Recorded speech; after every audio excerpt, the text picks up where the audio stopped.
Righto, well, thought I'd show you today. I've had a couple of people ask me a couple of questions about your batteries in mowers and things like that, and about isolating them and how you go about it.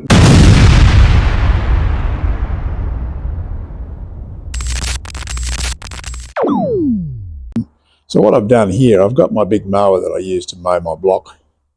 And what I've done is, sometimes if it's sitting for quite a while in between mows, you know, especially when you get to like the end of summer, you sort of don't need to mow it again until probably well into autumn, winter.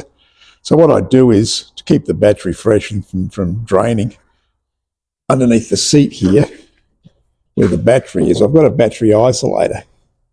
Now all that is, as you can see here, it's just this thing that hooks on there. And what it is, you've got this little nut, I suppose you call it, that goes on. You screw that in, and when she's in full, now the battery's connected. So this mower will start, and away you go. And then what happens when I've finished mowing, I'll just undo this and pull it out all together and leave it just sitting there, ready for next time. As you can see, the battery's fully charged. It's got that nice green bit of a glow coming through there from the battery to show that it's fully charged. Now what this does is stops it from draining when I'm not using it, because it could be, you know, a month or two before I use it again.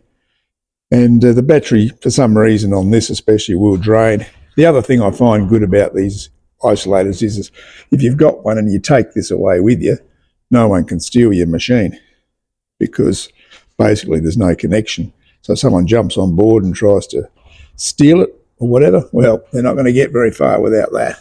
So that's one thing I do, just keeps the battery fresh, you know, and from draining. And at the same time, you've got like a bit of a security measure there as well.